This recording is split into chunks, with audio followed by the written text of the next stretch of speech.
Good evening, Savi. Thank you for joining us. Evening. One of our viewers had pointed out that traditionally we do an end of the school year interview.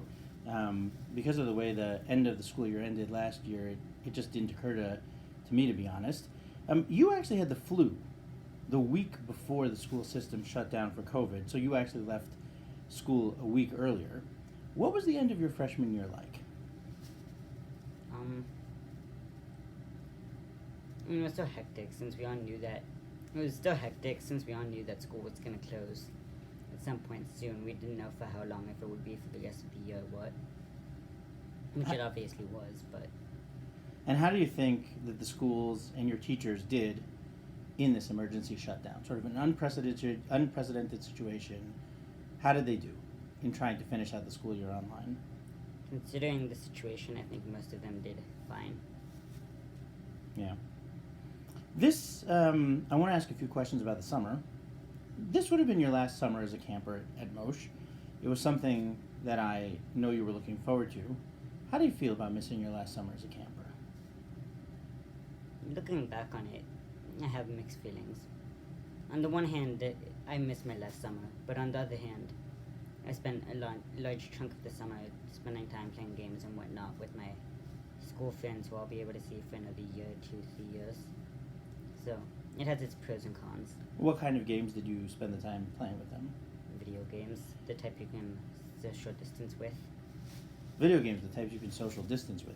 That actually ties into my next question. It's written down here. It says you spent a lot of this summer playing video games, and your parents allowed it with almost no restrictions. Why do you think that is? What are they going to do, stop me? Well, what role do video games play for you now in this unique situation that they didn't before? A lot of them, it's how I socialize. It's how I entertain myself, considering I can't go out. So it's been an important social outlet for you. Yeah. You do visit with friends a couple of times a week, wearing masks. That's a stretch.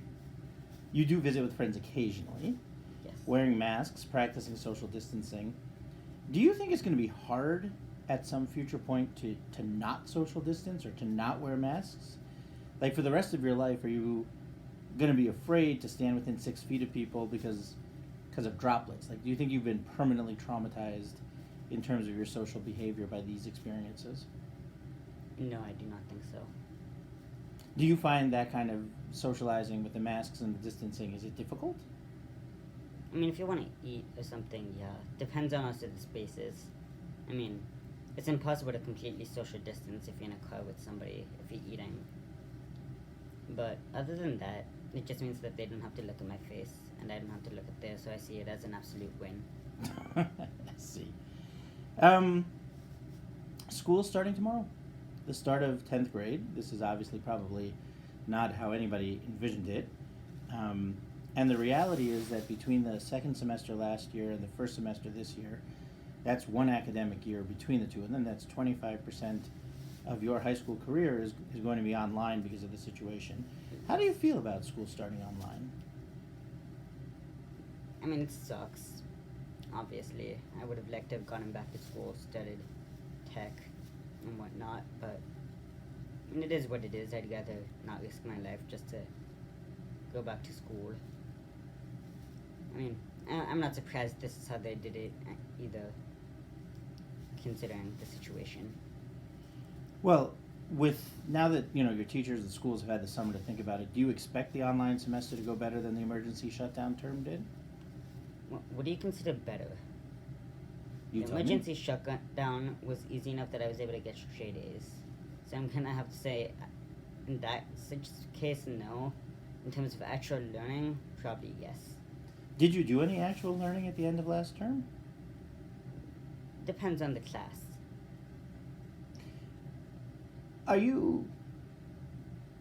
What do you think of this this modality of 4 1-hour Zoom sessions a day? Does that play to your strengths? I think for most classes it'll mean the class is a bit longer, but it also means that I have to focus on less classes each day. I'll have the extra day, extra 2 days, depending on which classes to do work. I think it could, but at the same time, since I have more time to do some work, that's more time to procrastinate. Yeah. Tech, serving on tech or stage crew, for those unfamiliar, was a big part of what you enjoyed about your first year high school experience. How do you think, given that there is no in-person classes in this coming fall semester, how is your stage crew community going to stay together? I mean, part of the community, a good chunk of it, still hangs out most nights. But for those that don't, I'm pretty sure we're going to be doing Zooms and stuff like that. What I'm more curious to see is how we're going to get new people convinced on joining tech when, at least for the first half of the year, I don't know about the second, there won't actually be any work to do. So you're worried about replacing the graduating students, but not being able to bring in new freshmen because there's nothing exciting, because there's no actual work to be done. Well, from what I've heard this past year that I was in, it was actually the largest tech had ever been. So I'm not necessarily worried about necessarily replacing, but I do think in the coming years, it'll be important to get more new people on tech, if not just for me to have power over more people. I see. I'm going to ask you something that I asked your sister also.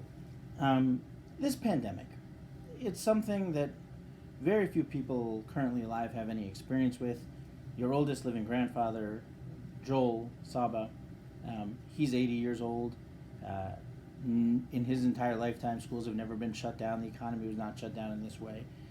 You're 15. What do you think, when you're Saba's age, you're likely to remember when your grandchildren ask you about what the pandemic of 2020 was like? Boring. I couldn't go out and do stuff, which this summer I actually, probably wouldn't have done because I'd have been at camp. But if camp had closed, but we could have ended up going out, I think I would have done quite a bit. So, but at the same time, I think it was the average. I stayed home, played video games like I do any other summer where I'm not going to camp. So, does the pandemic create an atmosphere of fear for you? How much is it on your mind on a daily basis? I wouldn't say fear at this point. At this point it's a reality. Yeah. More than a fear. Yeah. Okay. Fair enough. What new experiences do you hope for in your 10th grade year? I know that you're going to try your hand at hunting, but before we reconvene for this interview sort of 10 months from now, what new experiences do you hope to have under your belt? Honestly, I'm not looking for experience. I'm just hoping to be able to go back to school and keep working at tech and get good grades. I don't think there's, besides, again, hunting, there's not much new stuff I'm looking to do this year. Last question. I know you enjoy talking about politics. It's a presidential election year. Do you have, what do you think is going to happen? I hope Biden wins. I think Biden has a good chance of winning.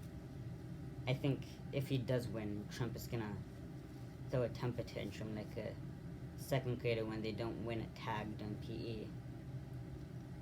So I'm curious to see how he will react if he does lose and what stunts he may try to pull if he does to stay in the White House. Yeah. And if they will, God forbid, work. Great. Well, Savi, I hope that by the end of this year, we're reflecting back on what the return to school was like. And on behalf of all the viewers, we wish you the best of luck in 10th grade. Thank you. Thank you.